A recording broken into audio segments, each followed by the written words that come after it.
15:41 y es un viernes un poco a las corridas, hay que decirlo. Estábamos ahí intentando describir qué es esta Fiscalía de Ciberdelitos que se sancionó ayer en nuestra legislatura, que ahí estamos intentando dimensionar lo que esto implica, y estamos también intentando entender ¿por dónde pasa la reglamentación del capítulo laboral de la Ley Bases? Y para eso agradecemos la posibilidad de charlar un ratito con Luis Campos, amigo ya de la casa. Él es parte del Observatorio Jurídico de la CTA Autónoma a nivel nacional. Y leíamos un hilo de tweet o de X de Luis que explica muy claramente por dónde pasa esta reglamentación y queremos que nos ayude a compartirlo con nuestros oyentes. Luis, muy buenas tardes, ¿cómo estás? Alicia Rivas te saluda. Hola Alicia, ¿qué tal? ¿Cómo están ustedes? Muy bien, acá intentando ver de qué va esta reglamentación. Contanos un poco. A ver, la reglamentación que se publicó ayer en el Boletín Oficial abarca distintos aspectos. Uh-huh. Se mete con la cuestión de la registración laboral, la condonación de multas, la figura del trabajador independiente con colaboradores. Hay distintos capítulos que son abarcados por la reglamentación.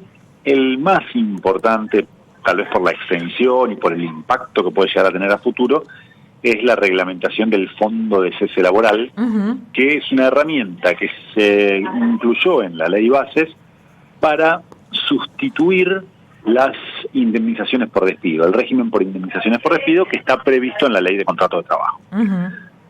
El régimen actual lo que prevé es que por un trabajador que es despedido sin justa causa, tiene derecho a percibir de parte de su empleador una indemnización que equivale a un mes de salarios por cada año de antigüedad. Es decir, uh-huh, yo trabajé 5 años y me despiden sin causa o me inventan una causa, el empleador me tiene que pagar 5 meses de sueldo. Ese es el régimen general que hoy está previsto en la Ley de Contrato de Trabajo. Lo que se incluyó en la Ley Bases, y ayer se avanzó, te diría, mucho más, uh-huh, que lo que se había incluido en la Ley Bases, es la posibilidad de que en los convenios colectivos de trabajo, los actores sociales, es decir, las organizaciones sindicales y las cámaras patronales, negocien mecanismos para sustituir la indemnización por despido por otras formas de respuesta frente a los despidos o frente a la extinción en términos generales de los contratos de trabajo. ¿Y qué serían esas otras formas? Bien, ¿cuáles son esas otras formas? A ver, la idea en su momento fue, o por lo menos lo que se decía, sí, la justificación que usaban en otros momentos era, vamos a plantear la opción de que las partes, los sindicatos y las cámaras patronales puedan usar sistemas parecidos al que actualmente rige en la industria de la construcción, que uh-huh, es un fondo de cese, una especie de seguro de desempleo, donde los empleadores aportan todos los meses, es decir, hacen un depósito todos los meses en una cuenta que equivale el primer año al 12% del salario, a partir del segundo año equivale al 8% mensual del salario, uh-huh, y cuando termina el contrato laboral, por la razón que fuese, el trabajador se lleva el dinero que hay depositado en esa cuenta. Esto es lo que existe hoy en la industria de la construcción y tiene la lógica que está por detrás, independientemente de que podríamos discutirla, pero la lógica que está por detrás del sistema es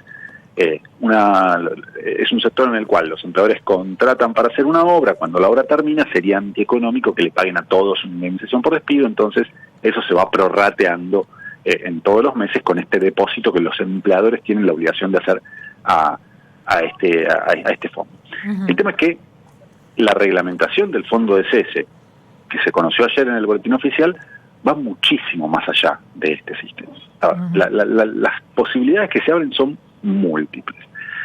Por un lado, los convenios colectivos de trabajo pueden reducir el monto de las indemnizaciones. Yo lo que te decía es, en la industria de la construcción, en principio, en teoría, debería ser igual lo que se llevan los trabajadores a su casa cuando terminan el contrato de trabajo a lo que deberían haber cobrado si se les aplicara la ley de contrato de trabajo. Uh-huh. Bueno, en el caso de este fondo de cese, no hay piso, no hay límite para abajo, es decir, los convenios colectivos de trabajo podrían prever que el monto que se va a llevar cada trabajador a su casa sea el 50% de lo que establece la ley de contrato de trabajo, o menos, o no poner ningún piso, es decir, bueno, tú vas a llevar lo que hay en esa cuenta, independientemente de cuánto dinero haya en esa cuenta. Porque la otra cuestión es que hay distintos mecanismos, un mecanismo, básicamente tres, un sistema de cancelación individual, un sistema de fondo de cese propiamente dicho y un sistema de seguro, pero por ejemplo, en el caso de los fondos de cese propiamente dicho, que pueden ser a través de fondos comunes de inversión o de fideicomisos financieros, o en el caso de cancelación individual, que es el empleador depositando un monto en una cuenta bancaria y desentendiéndose de lo que puede pasar a partir de ahí, no hay mecanismos que garanticen que esos montos no se van a licuar por inflación. Entonces, imagínate un trabajador que durante 10 años su empleador fue depositando plata en una cuenta, pero sin ninguna garantía de que esa plata se va a ir ajustando por inflación o por algún índice que mantenga su poder adquisitivo. Entonces, dentro de 10 años, esa trabajadora es despedido y le dicen, bueno, ahora te tenés que llevar lo que hay en esa cuenta. Y por ahí lo que hay en esa cuenta se licúa por completo por procesos inflacionarios, o el rendimiento de los fondos comunes de inversión dio negativo. No es lo que suele suceder, pero dado el historial de inestabilidad macroeconómica que tiene nuestro país, tranquilamente podría suceder. Y de vuelta, no hay ninguna garantía en el decreto reglamentario de que en el caso de que ese monto se licúa por la inflación o de que los rendimientos financieros dieron negativos, el trabajador va a tener un mínimo para cobrar. Esto no está previsto en la legislación, podría aparecer en los convenios colectivos de trabajo, pero lo cierto es que por ahora eso no está garantizado. Dijiste algo al pasar, fondos que están compuestos por aportes de los trabajadores, es decir, nosotros mismos aportando a nuestra indemnización. Eso sería, digamos. Bueno, es uno de los puntos más polémicos de la reforma. En la industria de la construcción el aporte lo hacen los empleadores. Se suponía que en el fondo de cese que se aprobaba en la ley bases también se iba a mantener el mismo principio, pero el texto final no dijo nada, se abrió la puerta a que los aportes también pudiesen ser hechos por los trabajadores, y cuando leemos el texto de la reglamentación, efectivamente aparece la posibilidad de que los aportes provengan tanto de los empleadores como de los trabajadores. Así que tu respuesta, sí, son los trabajadores. Existe la posibilidad de que sean los trabajadores los obligados a destinar una parte de su remuneración para sostener el pago de esas futuras indemnizaciones por despido. De vuelta, todo esto va a depender de lo que se negocie en los convenios colectivos de trabajo. Porque este es un dato muy importante, ¿no? Ya el decreto reglamentario se publicó ya en el Boletín Oficial, es legislación vigente, es derecho vigente, pero no hay ningún fondo de cese todavía que se haya negociado en un convenio colectivo de trabajo, así que por ahora no hay ningún cambio. De hecho, el mejor escenario sería que ningún sindicato negocie ningún fondo de cese y toda esta charla que estamos teniendo carece de sentido. Sí. Pero lo cierto es que si algún sindicato, y ya hay algunas versiones sobre algunos que estarían interesados, o por lo menos que lo estarían discutiendo con los empleadores. ¿Y bueno, por qué estarían interesados los sindicatos, digamos? A ver, ahí habría que preguntarle a cada sindicato, todavía no hay ninguno, así que difícilmente alguien salga a decir si a mí me interesa como opción, a mí me interesa como herramienta.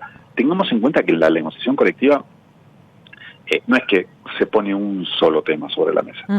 En la negociación colectiva en general aparecen una multiplicidad de reclamos, algunos que son promovidos por los trabajadores, algunos que son promovidos por los empleadores.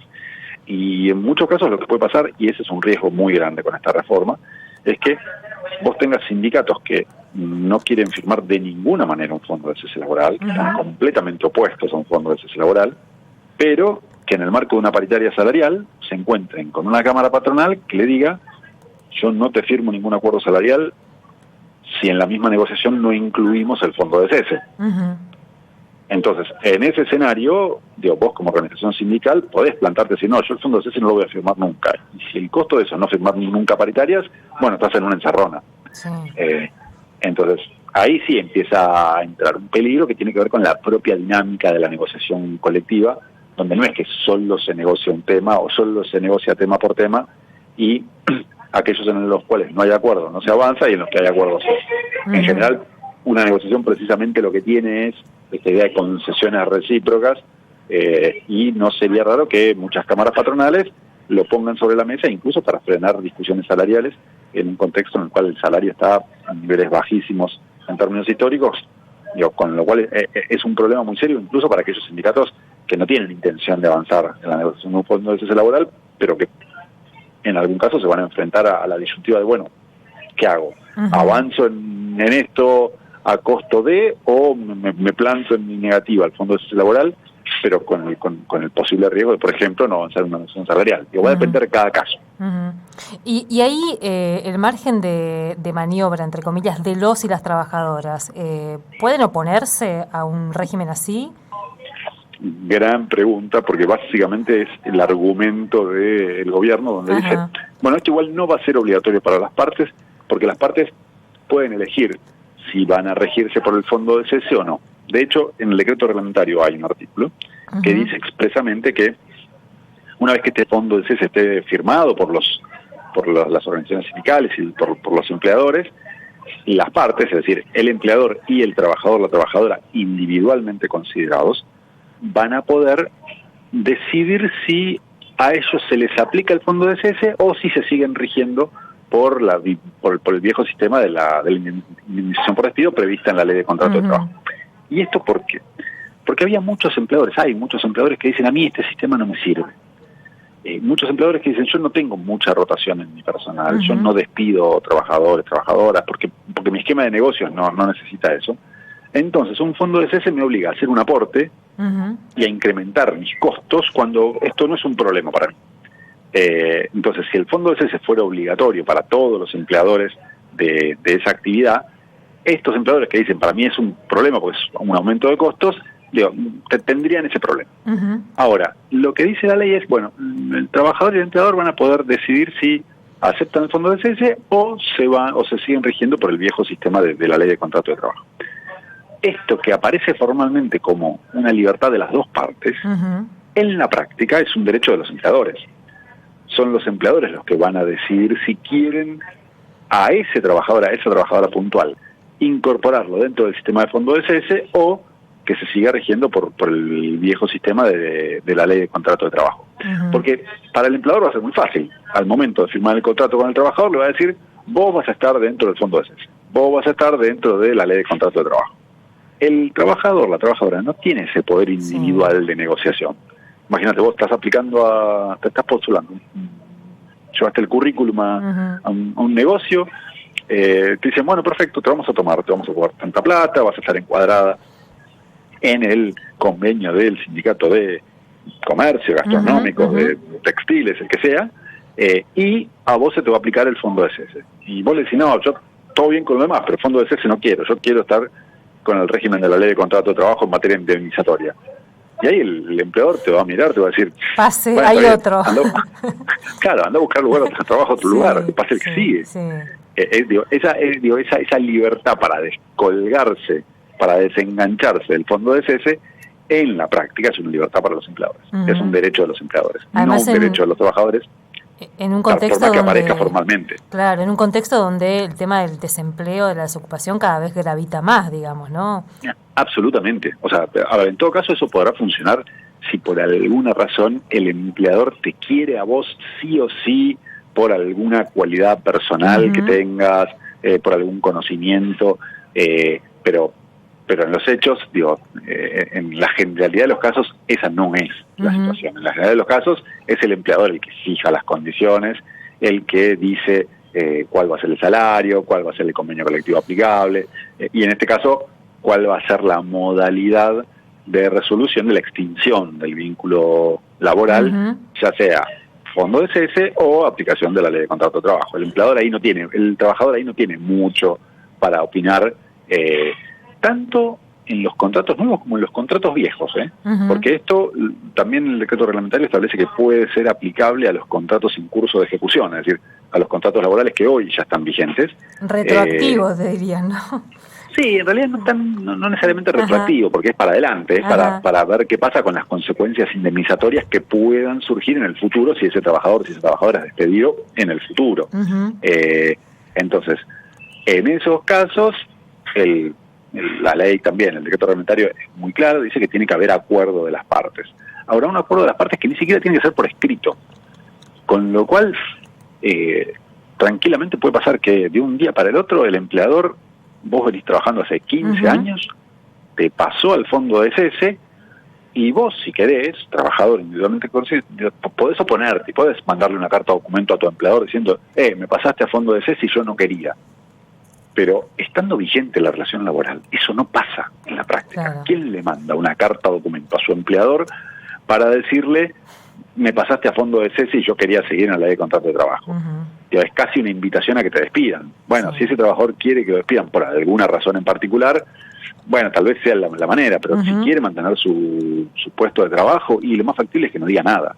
Entonces se entienda que hubo un acuerdo tácito de pasar del viejo sistema de la ley de contrato de trabajo al nuevo sistema del fondo de CES. De todas maneras, vamos a tener que esperar a ver qué dicen los convenios colectivos de trabajo en la medida que se vayan negociando fondos de CES, y va a haber que analizar ahí caso por caso la letra chica de cada convenio, para ver hasta dónde todos estos derechos que potencialmente pueden estar afectados puedan ser arrasados en la práctica. Luis, ¿y qué pasa en la reglamentación con el empleo público? El capítulo de empleo público ya se había reglamentado hace un tiempo.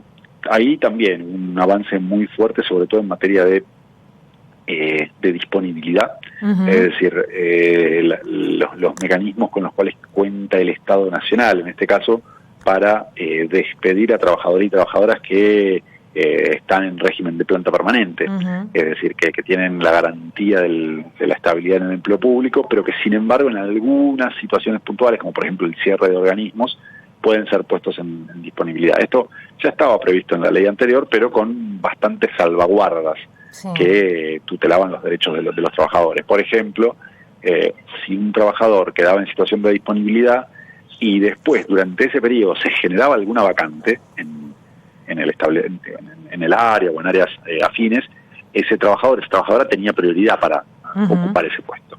Bueno, eso se eliminó, con lo cual ya no existe esta prioridad para ocupar los puestos nuevos que se puedan cubrir.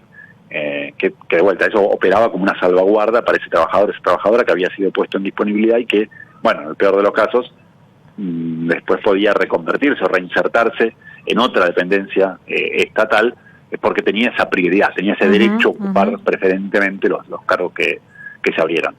Bueno, al eliminarse eso, lamentablemente es posible que muchos trabajadores y trabajadoras que sean puestos en disponibilidad no puedan reinsertarse en otras áreas, porque para eso van a tener que tener el ok de sus superiores jerárquicos, que seguramente quieran designar a personas más cercanas a ellos, con lo cual ahí va a haber un problema serio. Me parece que es el problema que estamos viendo en gran parte de las áreas del sector público, donde la lógica parece estar más asignada por una cuestión presupuestaria y de ir cerrando áreas y dejando sin trabajo a miles y miles de trabajadores y trabajadoras del sector público nacional, fundamentalmente, que es donde esto se está viendo con más fuerza, que en una mirada respecto a, bueno, qué debería hacer el Estado en materia de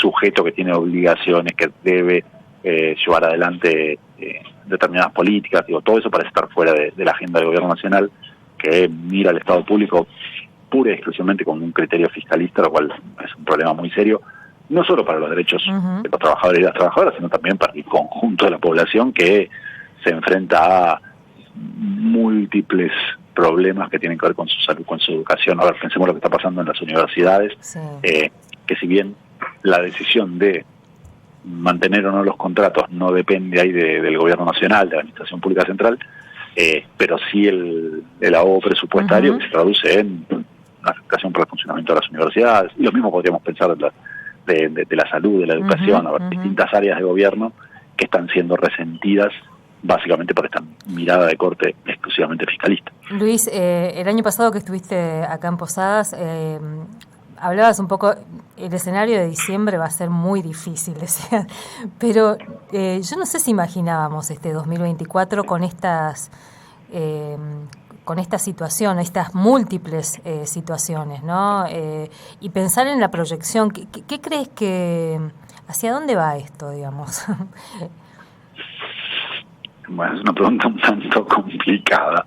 No tengo muy claro hacia dónde va. Me parece que la magnitud de este retroceso nos tomó por sorpresa a todos, Sí. no, todos estábamos preparados para avances muy fuertes, pero me parece que hay algo de haber roto las reglas de juego que también desestructura mucho, y no parece que la política económica del gobierno, sobre todo, tenga los cabos tan atados. Uh-huh. Entonces me parece que una parte importante de la respuesta a tu pregunta va a venir por el lado de la capacidad que tenga el gobierno de contener las principales variables macroeconómicas o no, y en paralelo la capacidad de resistencia que tengamos los sectores populares. Uh-huh. Porque ahí me parece que también parte de la discusión se juega en la capacidad de resistencia colectiva, que en los primeros meses de cualquier gestión hay cierta expectativa de un montón de gente que votó uh-huh. con esperanza a esta nueva gestión, de que se iba a revertir determinado estado de cosas. Ahora, en la medida que ese estado de cosas no se revierte y que la situación social no solo no mejora, sino que empeora, y lo estamos viendo en muchos indicadores, uh-huh. Ahora, solo mencionar los datos de pobreza e indigencia. Me parece que ahí esta idea de, bueno, lo que está pasando es culpa de los anteriores, en algún punto se empieza a agotar. Uh-huh. Y ahí ya es el gobierno el que tiene que dar respuesta y hacerse cargo de las consecuencias de sus políticas, y en la medida que esas consecuencias se agraven, como todo indica que va a ser el caso, ver cómo eso se canaliza en una organización y en resistencia popular, que me parece parte del desafío que tenemos de acá adelante. ¿Y la vía judicial? Porque también muchos hablaban desde resistir esto por esa vía, digamos. ¿Cómo ves ahí? Sí, a ver, cuando la resistencia popular tiene que ir a los tribunales, uh-huh. es porque vas perdiendo por mucho. Digo, uh-huh. Dejar la resolución de este tipo de cuestiones en manos de los jueces suele ser problema. Uh-huh. Y suele ser un síntoma de debilidad también. Digo, si tenés que ir a la justicia para frenar las cosas que no puedes frenar en política, es un problema. Uh-huh. Y además porque, por ejemplo, en materia del fondo de cese laboral, yo no veo mucha chance de hacer algún tipo de planteo judicial con carácter colectivo. A ver, cada trabajador individualmente considerado, el día que sea afectado porque fue despedido y por el fondo de cese le corresponde una indemnización sustancialmente inferior a la de la ley contra el trabajo, podrá hacer un reclamo en ese caso, pero van a ser reclamos individuales y que van a depender, va a haber que estudiarlos caso por caso, no van a ser una resolución sistémica al problema. Uh-huh. Yo no veo que haya en este caso alguna posibilidad de plantear acciones judiciales como si las había, por ejemplo, en el caso del decreto de necesidad de urgencia, el DNU 70 de diciembre del año pasado, que sí era un avance del Poder Ejecutivo sobre las facultades del Congreso, entonces había un cuestionamiento formal muy potente a uh-huh. esa norma. Pero en este caso estamos hablando de una ley que sancionó el Congreso, con los procedimientos constitucionales previstos por la sanción de las leyes, una ley que, yo estoy en desacuerdo con gran parte uh-huh. de esa legislación, y además me parece que muchas de las normas que contiene son atacables judicialmente, pero de vuelta, eso va a haber que hacerlo caso por caso y no es uh-huh. la solución del tema. Porque la solución del tema sigue siendo política y hay que ponerla en ese lugar. Si no, plantear que la solución va a ser por vía judicial es poner la energía, uh-huh. me parece, en el lugar equivocado. Luis, mil gracias por este tiempo. Un beso grande, Ali. Un abrazo, hasta luego. Luis Campos es coordinador del Observatorio de Derecho Social de la CTA Autónoma. La CTA podemos decir ahora porque van en un proceso de unificación con la CTA-T. Y esta explicación, cuando leíamos